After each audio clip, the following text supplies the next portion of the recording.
নমস্কার বন্ধুরা, শ্বশুর বৌমা রান্নাঘর অ্যান্ড ব্লগ চ্যানেলে সকলকে স্বাগত। আজ শেয়ার করব পটলের রেসিপি, যেটা নাকি গরম গরম ভাত, রুটি, পরোটা সমস্ত কিছুর সাথে খেতে লাগবে অসাধারণ। তাহলে কি করে তৈরি করব সেটাই দেখে নেওয়া যাক। সবার প্রথমে এইখানে পটল নিয়েছি। পটলগুলোকে আগে ভালো করে জল দিয়ে ধুয়ে নেব, তারপরে খোসা ছাড়িয়ে মাঝখান থেকে অর্ধেক করে কেটে নিয়ে ফিরে আসছি। পটলের গায়ে কিছুটা খোসা রেখেছি, এতে কি হবে, পটলটা ভাজা হোক বা রান্নার শেষে একদম নরম হয়ে যাবে না। আর পটলের খোসা কিন্তু আমাদের হজম শক্তি বৃদ্ধি করে। অর্ধেক করে কেটে এবার জলে ভিজিয়ে রেখেছি, জল থেকে তুলে নেব। এইটা আপনারা গোটা রেখেও দুই পাশের মুখের দিকে একটু 4 ভাগ করে কেটে দিলেই হয়ে যাবে। জলের থেকে তুলে পটলগুলোকে একটা অন্য পাত্রে রেখেছি, তারপর এর মধ্যে লবণ আর হলুদ মাখিয়ে কিছুক্ষণ রেস্টে রেখে দেব। হলুদ আর লবণটা মাখিয়ে নিয়ে এটা রেস্টে থাক, অন্যদিকে একটা মশলা তৈরি করব। একটা মিক্সিং জারের মধ্যে দিয়ে দিচ্ছি কাজু বাদাম 4-5টা, আর হচ্ছে পোস্ত 2 চা চামচ। এখানে আপনারা হাতের কাছে পোস্ত না থাকলে সাদা তিলও ব্যবহার করতে পারেন। দিয়ে দিয়েছি চারু মগজ 2 চা চামচ পরিমাণ। এবার এগুলোকে জল ছাড়া পেস্ট করে নিয়ে ফিরে আসছি। জল ছাড়া পেস্ট করাতে কত সুন্দর পেস্ট হয়ে গেছে। এই পর্যায়ে এর মধ্যে দিয়ে দেব বড় একটা টমেটো, ছোট ছোট টুকরো করে নিয়েছি, ঝালের জন্য কাঁচা পাকা লঙ্কা আর ছোট ছোট করে কেটে নেওয়া আদার টুকরো। দেব জল, এবার একসাথে পেস্ট করে নেব। গ্যাসের ওভেনে কড়াই বসিয়ে কড়াইটা ভালো করে গরম করে নিয়েছি।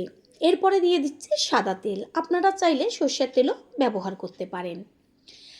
তেল গরম হয়ে গেছে, এবার একটা করে পটল গরম তেলের মধ্যে আস্তে করে ছেড়ে দেব। আর আগের থেকে যেহেতু লবণ আর হলুদটা মাখিয়ে রেখেছি, সেই কারণে একদমই কিন্তু পটল ভাজাতে তেল টানবে না। ঠিক এইভাবে একসঙ্গে অনেকগুলো পটল আমি দিয়ে দিয়েছি। গ্যাসের ফ্লেম হাই টু মিডিয়াম করে পটলগুলোর দুই পিঠই একদম লাল লাল করে ভেজে নিতে হবে।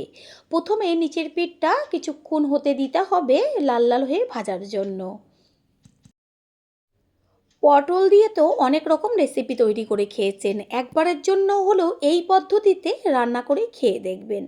তারপরে সে কমেন্ট করে জানিয়ে যাবেন যে রেসিপিটা কতটা টেস্টি হয়েছিল। নিচের পিঠগুলো অনেকটাই ভাজা হয়ে গেছে, এবার উল্টে দেব ওপরের পিঠগুলো হবার জন্য।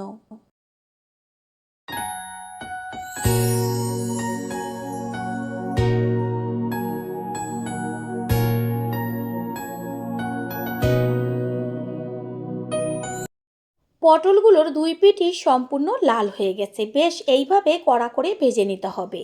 তেল ছেঁকে তুলে নেব। আর পটলগুলো তো তুলে নেওয়া হয়ে গেছে, আর ওই বেঁচে থাকা তেলের মধ্যেই দিয়ে দিচ্ছি ফোড়ন 1 চা চামচ পরিমাণ সাদা জিরে। ফোড়নটাকে ভালো করে ভেজে নেব। আর যখন ফোড়নের সুন্দর একটা গন্ধ বেরোবে, তখন এর মধ্যে দিয়ে দেব পেস্ট করে নেওয়া মশলাটা।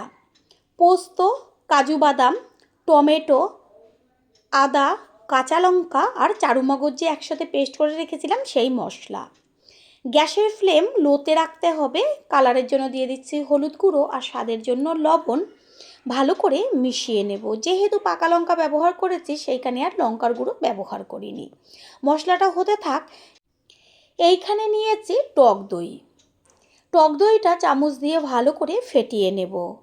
গ্যাসের ফ্লেম তো লোতেই রয়েছে, এবার ফেটিয়ে নেওয়া টক দইটা আস্তে করে দিয়ে দেব। তারপর মশলার সাথে ভালো করে মিশিয়ে নেব। যেহেতু কাজু বাদাম চারুমগজ দেওয়া রয়েছে, সেই কারণে মশলাটা একটু নিচে ধরে যেতে পারে, তাই বারে বারে একটু নেড়েচেড়ে দিতে হবে। মশলাটাকে একটু সময় নিয়ে কষিয়ে নেব, মশলার থেকে কাঁচা গন্ধটা যাওয়া পর্যন্ত। মশলার উপরে দেখাই যাচ্ছে কত সুন্দর তেল ছেড়েছে, আর একটা ভাজা সুন্দর গন্ধও বেরোচ্ছে। এবার এর মধ্যে দিয়ে দেব উষ্ণ গরম জল অল্প পরিমাণ, বেশি জল একদমই ব্যবহার করবেন না, কারণ এটা একদম পাতলা ঝোল হবে না, বেশ একটু গামাখা থাকবে গ্রেভিটা। আর এই রেসিপির ক্ষেত্রে মশলার পরিমাণটা একটু বেশি ব্যবহার করতে হবে। গ্যাসের ফ্লেমটা হাই করে দিয়ে জলটাকে ফুটিয়ে নেব 4 থেকে 5 মিনিট। ঢাকনাটা চাপা দিয়ে দেব। পুরনো বন্ধুদের সবসময় আমাদের পাশে এইভাবে ভালোবেসে থাকার জন্য অনেক অনেক ভালোবাসা। কিছুক্ষণ বাদে ঢাকনাটা সরিয়ে দিয়ে তারপরে ভেজে নেওয়া পটলগুলোকে দিয়ে এবার আবারও ঢাকনাটা চাপা দিয়ে দেব পটলের মধ্যে মশলাটা যাবার জন্য। প্রথমবার যারা আমাদের চ্যানেল ভিজিট করছেন তাদের আন্তরিক শুভেচ্ছা ও অনেক ভালোবাসা। আমাদের রেসিপিগুলো যদি ভালো লেগে থাকে সাবস্ক্রাইব করে দেওয়ার অনুরোধ রইল ও পাশে থাকা বেল আইকনে ক্লিক করলে পরবর্তী ভিডিওগুলো সবার আগে আপনাদের কাছে পৌঁছে যাবে।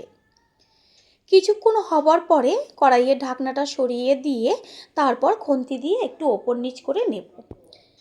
ঝোলটা অর্ধেকের বেশি টেনে গেছে। এই পর্যায়ে দেব সমস্ত কিছুর ব্যালেন্সটা ঠিক রাখার জন্য ছোটো চামচের হাফ চা চামচ পরিমাণ চিনি। চিনিটাকে মিশিয়ে নেব। রেসিপিটি তৈরি করতে একদমই সময় লাগে না।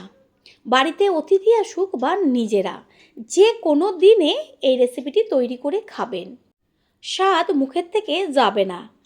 একদম তৈরি হয়ে গেছে, দেখা যাচ্ছে অনেকটাই গ্রেভি আছে। ঠিক এই পর্যায়ে কিন্তু গ্যাসটা অফ করে দিতে হবে, না হলে একদম শুকিয়ে যাবে।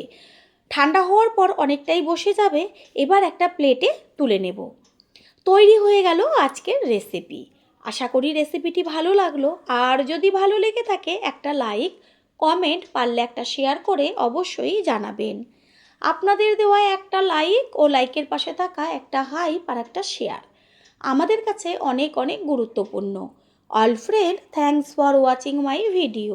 আপনারা সকলে ভালো থাকবেন, সুস্থ থাকবেন। আবারও দেখা হবে অন্য কোনো রেসিপির এপিসোডে।